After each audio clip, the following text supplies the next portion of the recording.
Hello my beautiful viewers, welcome back to my channel. ಏನಿದು ಅಂತ ನೋಡ್ತಾ ಇದ್ದೀರಾ, ನಾನಿವತ್ತು ಸುಮಾರು 1/4 kg ಎಳೆ ತೊಂಡೆಕಾಯಿನ ನಾನು ತಗೊಂಡಿದ್ದೀನಿ. ಈ ತೊಂಡೆಕಾಯಿನ ಉಪಯೋಗಿಸಿ ಒಂದು ಒಳ್ಳೆ ಫ್ರೈನ ಯಾವ ರೀತಿ ಮಾಡ್ಕೋಬೋದು ಅಂತ ತೋರಿಸ್ಕೊಡ್ತಾ ಇದ್ದೀನಿ. ಇದು ಅನ್ನ ಸಾಂಬಾರಿಗೆ, ಅನ್ನ ರಸಮ್ಗಂತೂ ಸೂಪರ್ ಕಾಂಬಿನೇಷನ್ನು. ಬನ್ನಿ ಹಾಗಾದರೆ ಯಾವ ರೀತಿ ಮಾಡೋದು ಅಂತ ನೋಡೋಣ. ಮೊದಲನೇದಾಗಿ ನಾನಿಲ್ಲಿ ಒಂದು ಪಾನ ತೊಗೊಂಡಿದ್ದೀನಿ. ಇದಕ್ಕೆ ಅರ್ಧ ಸ್ಪೂನಷ್ಟು ನಾನು ಜೀರಿಗೆನ ಹಾಕ್ಕೊಂಡಿದ್ದೀನಿ. ನೋಡಿ, ಇಲ್ಲಿ 1/4 ಸ್ಪೂನಷ್ಟು ಮೆಂತ್ಯ ಕಾಳನ್ನ ಹಾಕ್ಕೊಂಡಿದ್ದೀನಿ. ನೋಡಿ, ಅರ್ಧ ಸ್ಪೂನಷ್ಟು ಧನಿಯಾ ಕಾಳನ್ನು ಹಾಕ್ಕೊಂಡಿದ್ದೀನಿ. ಇಲ್ಲಿ ನಾನು 2 ಬ್ಯಾಡಗಿ ಮೆಣಸಿನ್ಕಾಯಿನ ತೊಗೊಂಡಿದ್ದೀನಿ. ಇಷ್ಟನ್ನು ನಾನು ಲೈಟಾಗಿ ಫ್ರೈ ಮಾಡ್ಕೋತೀನಿ.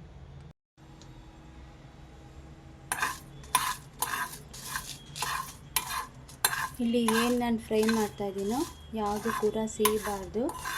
ಲೈಟಾಗಿ ಗಮ್ ಅಂತ ಬಂದಿದ್ದೇನೆ, ಆಫ್ ಮಾಡಿಬಿಡಿ.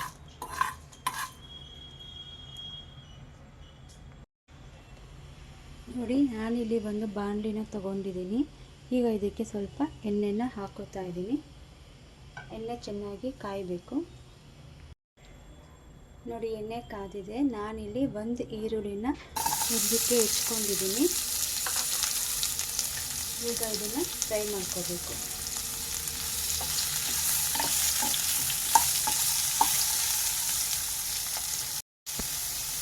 ಈಗ ಇದಕ್ಕೆ ನಾನು ಹಸಿ ಬೆಳ್ಳುಳ್ಳಿನ ತೊಗೊಂಡಿದ್ದೀನಿ. 9 ಎಸಳನ್ನ ತೊಗೊಂಡಿದ್ದೀನಿ. ಸ್ವಲ್ಪ ಈರುಳ್ಳಿ ಬೇಯೋದಕ್ಕೆ ಉಪ್ಪನ್ನು ಸೇರಿಸಿದ್ದೀನಿ. ನೋಡಿ, ಇಷ್ಟು ಫ್ರೈ ಮಾಡಿಕೊಂಡ್ರೆ ಸಾಕು ನನಗೆ. ಈಗ ಸ್ಟವ್ನ ಆಫ್ ಮಾಡ್ತಾ ಇದ್ದೀನಿ. ನೋಡಿ, ಇದೇ ಬಾಣಲಿಗೆ ಮತ್ತೆ ಸ್ವಲ್ಪ ಎಣ್ಣೆನ ಹಾಕೋತಾ ಇದ್ದೀನಿ.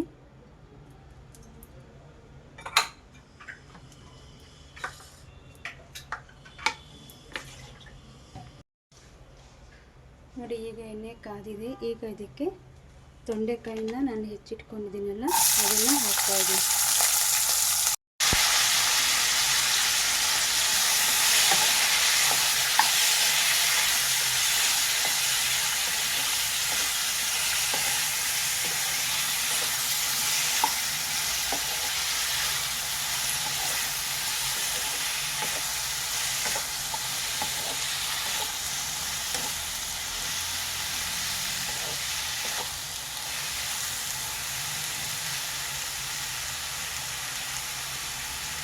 ನೋಡಿ, ಈಗಲೇ ಉಪ್ಪನ್ನು ಸೇರಿಸಬೇಡಿ.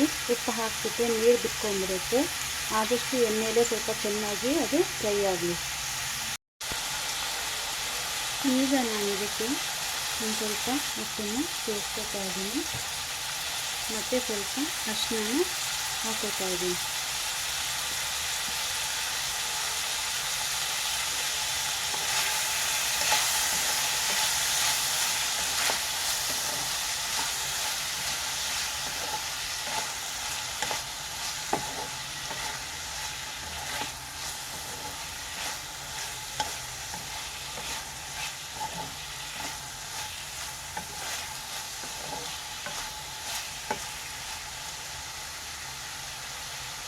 ಈಗ ಇದನ್ನ ಕ್ಲೋಸ್ ಮಾಡಿ ಬಿಟ್ಬಿಡೋಣ.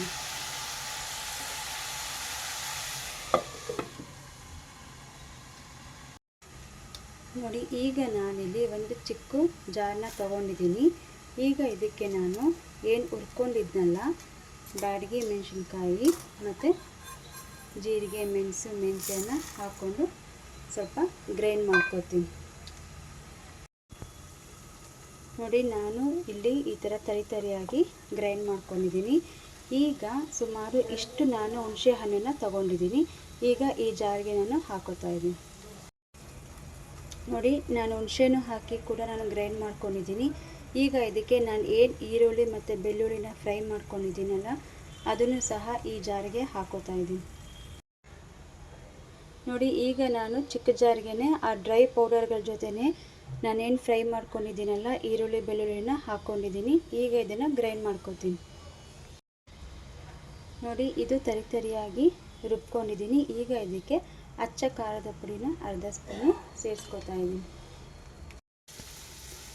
ನೋಡಿ, ನಾನಿಲ್ಲಿ ಸ್ವಲ್ಪ ಈ ಥರ ತರಿಯಾಗೇ ರುಬ್ಕೊಂಡಿದ್ದೀನಿ. ಇದೇ ಥರನೇ ಇರಬೇಕು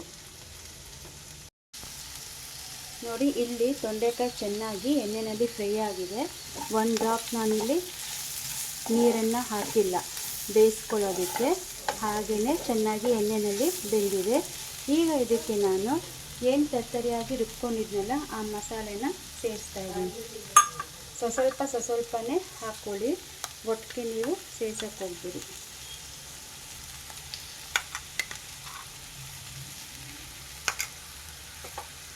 ಈಗ ಚೆನ್ನಾಗಿ ಮಿಕ್ಸ್ ಕೊಡಿ ನೋಡಿ. ಮಸಾಲೆ ಸೇರಿಸ್ಕೋಬೇಕಾದ್ರೆ ನೋಡಿಕೊಂಡು ಸೇರಿಸ್ಕೊಳ್ಳಿ, ಅಷ್ಟನ್ನು ನೀವು ಸೇರಿಸ್ಕೋಬೇಡಿ ನೋಡಿ. ಈ ಥರ ಇರಬೇಕು ಸಾಕು. ನಾನು ಅಷ್ಟನ್ನು ಕೂಡ ಮಸಾಲೆ ಹಾಕ್ಕೊಂಡಿಲ್ಲ.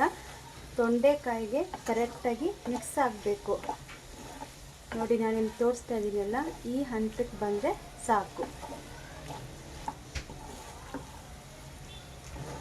ನೋಡಿದ್ರಲ್ಲ, ತೊಂಡೆಕಾಯಿ ಫ್ರೈ ರೆಡಿಯಾಗಿದೆ.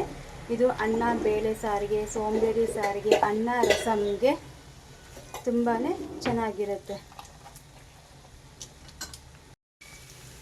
ನೋಡಿ. ಲಾಸ್ಟ್ಗೆ ನಾನಿಲ್ಲಿ ಸ್ವಲ್ಪ ಕಾಯಿ ತುರಿನ ಹಾಕೋತಾ ಇದ್ದೀನಿ. ಹಸಿ ಕರಿಬೇವಿನ ಸೊಪ್ಪನ್ನು ಹಾಕೋತಾ ಇದ್ದೀನಿ. ಚೆನ್ನಾಗಿ ಮಿಕ್ಸ್ ಮಾಡಿ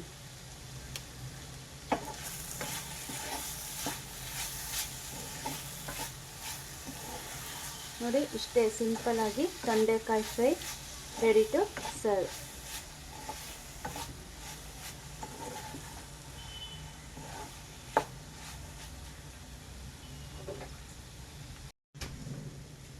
ಈ ವಿಡಿಯೋ ನಿಮಗೆ ಇಷ್ಟ ಆದರೆ ಪ್ಲೀಸ್ ಲೈಕ್ ಮಾಡಿ, ಶೇರ್ ಮಾಡಿ, ಹಾಗೆ ಕಮೆಂಟ್ನ ತಿಳಿಸಿ. ಬಾಯ್.